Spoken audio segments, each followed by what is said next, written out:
Madame, Monsieur, bonsoir. Dans l'actualité de ce mardi 26 octobre, la séance d'explication de texte hier soir pour les maires du département. Les élus étaient conviés à l'UTT pour une réunion d'information par le Conseil général autour du plan de sauvegarde de l'économie. Le message est limpide, il va falloir se serrer la ceinture. On s'arrêtera un instant dans un atelier d'artisans dans ce journal qui respire le bois et la passion. Ce Troyen a choisi de collectionner les vieux outils de menuiserie.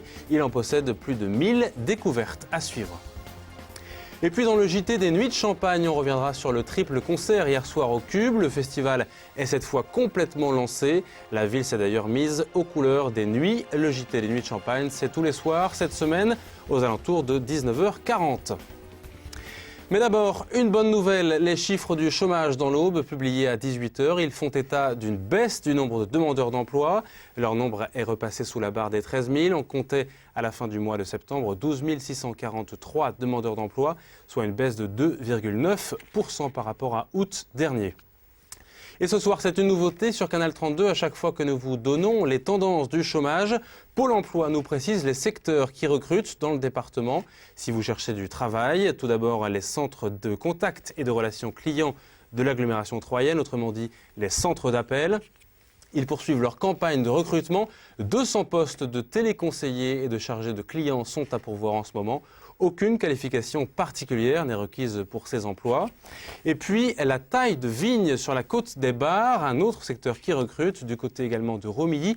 Et ces activités saisonnières offrent des opportunités d'emploi et des qualifications qui peuvent garantir un job durable dans ce secteur. Actuellement, le recrutement est ouvert pour la taille. Vous pouvez d'ailleurs trouver toutes les informations et déposer votre candidature sur les métiers de la vigne dans les agences Pôle emploi du département. Renseignements sur pôle emploi.fr. En bref, la situation sur le front des stations-service, elle s'améliore. Ce soir, le préfet a levé le dispositif prioritaire pour 3 stations-service de l'Aube réservées aux professionnels au risque vital. Désormais, seules 16 stations sur 86 sont à sec ce soir dans l'Aube. 21 stations ont été livrées aujourd'hui. Une telle réunion est assez rare. L'ensemble des 433 maires de l'Aube étaient invités hier soir pour une réunion d'information par le Conseil général dans les locaux de l'UTT. Le but, expliquer aux élus les raisons du plan de sauvegarde de l'économie et leurs conséquences. Plusieurs séries de mesures ont déjà été prises pour économiser 10 millions d'euros par an sur le budget du département. Les maires ont dû faire face à l'évidence. L'heure est à la rigueur. Annabelle Millet. Le plan de sauvegarde du Conseil général présenté aux communes hier soir devra lui permettre d'économiser 5 millions d'euros, peu ou prou. C'est-à-dire que les 433 communes du département se verront privées d'aides vitales pour elles pour mettre en œuvre certains gros travaux. Ces aides, dorénavant, devront s'intégrer à la politique globale départementale et non plus conforter le quotidien des villes et villages de l'Aube. Grâce à ces aides, nous avons pu par exemple refaire l'école, isolation, la cour, refaire également certaines voiries qui en avaient bien besoin dans la commune, remettre à neuf notre mairie qui en avait également bien besoin. Donc un tas de petits travaux comme ça qui en fait dépendent beaucoup des aides et des subventions régionales, départementales. Pourtant, sans aide du Conseil général, une petite commune comme Valence-Saint-Georges de 400 habitants ne pourrait absolument pas entreprendre quelques travaux que ce soit. À Balneau-Lagrange, même si on reste optimiste dans l'avenir, on s'interroge. Il faut dire que la commune compte 160 habitants et a un budget de 40 000 euros. 40 000 euros, donc quand on voit qu'on a une voirie aujourd'hui à entretenir qui va nous coûter à peu près dans les 60 000 euros, donc vous voyez un petit peu ce que ça peut représenter. Voilà, donc avec des églises, enfin une église, des bâtiments communaux, donc c'est impossible d'y arriver tout seul. Pour d'autres communes, les enjeux dépassent le simple confort de route. Il en est de Pinay, commune traversée nuit et jour par des camions aux grandes dames des habitants excédés, commune qui aurait volontiers accepté une subvention départementale pour construire une déviation. Toutes les communes n'ont pas ce désagrément-là et j'espère qu'il y aura toujours un effort de fait par rapport à ces routes à relativement grande circulation. Mais pour le président du Conseil général, les priorités ont changé. Cap désormais sur les infrastructures attractives. Pour faire en sorte qu'on crée plus de richesses dans ce département, que ce soit ici l'extension de l'université, que ce soit la construction de l'école polytechnique, que ce soit la construction de l'école supérieure de commerce, que ce soit la construction de l'auditorium qui est destiné à faire venir des milliers de personnes qui seront ensuite des prescripteurs pour investir dans l'Aube.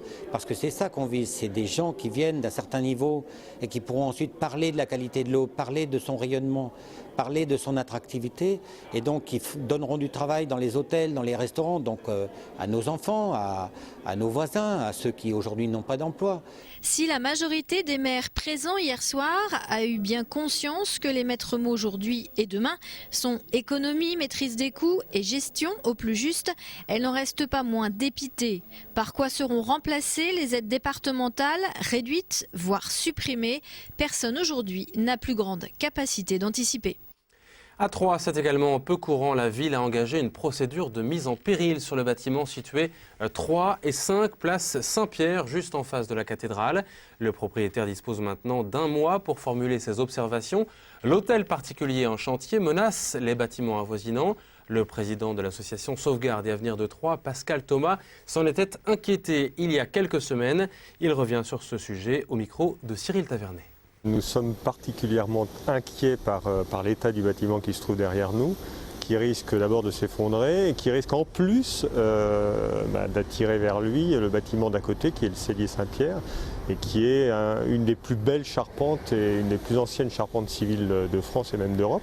Donc ça serait un petit peu dommage que l'ensemble disparaisse.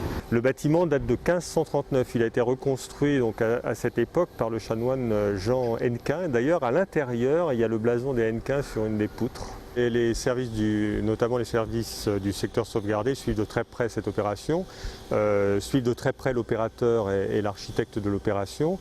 Et récemment, donc, je vous le disais, un arrêté de péril a été pris pour des problèmes notamment de sécurité. Lui aussi, c'est un amoureux du patrimoine, pas vraiment des pierres, plutôt du bois. Et vous allez le voir, cet artisan troyen travaille cette matière avec passion dans son garage transformé en caverne d'Ali Baba et collectionne les vieux outils. C'est d'ailleurs grâce à cette collection et à cette passion qu'il s'est mis à travailler le bois. Il a ouvert ses portes à Jonathan Boisset. Après être passé par les mains de Jean-Luc Fleger, ce morceau de frêne deviendra une coupelle. Il y a 13 ans que ce retraité s'est mis à tourner le bois. Il réalise assiettes, coupelles, pieds de table ou encore porte-bougies.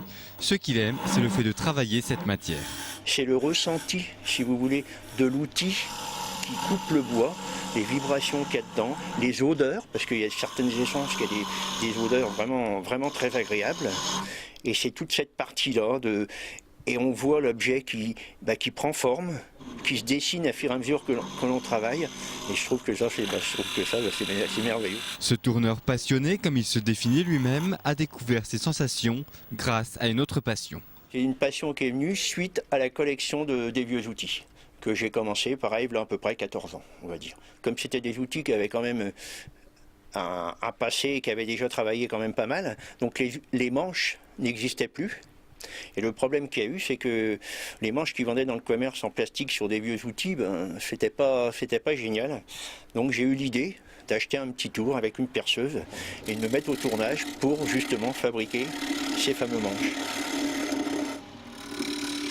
Depuis, aucune des deux passions ne l'a quitté. Des vieux outils, on en retrouve partout, des murs de son appartement, à son atelier ou encore dans ses boîtes. C'est pas toujours facile à disprès de savoir, mais j'en ai à peu près environ 1400 outils.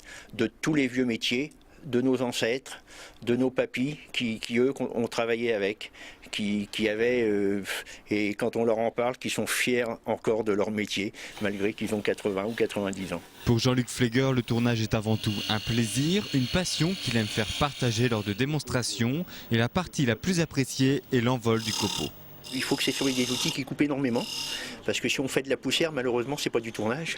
Il faut vraiment faire des copeaux. Et c'est cette partie-là qui est bien, le côté du tournage, si vous voulez, quand vous voyez voler les copeaux et tout. Et les gens, quand on fait de la démonstration, c'est ce qu'ils aiment bien aussi. Faire des démonstrations devant les gens et tout, les gens sont à chaque fois émerveillés. Et le simple fait de voir les gens émerveillés par ce qu'on fait, je trouve que c'est une bonne récompense. Une récompense qui suffit à se passionner dans son garage qui lui sert également d'atelier. Ces outils ne demandent qu'à être utilisés. Superbe. Et tout de suite, une autre passion, celle de la musique, le JT des Nuits de Champagne. Cette fois, ça y est, le festival est bel et bien lancé. Alors, musique!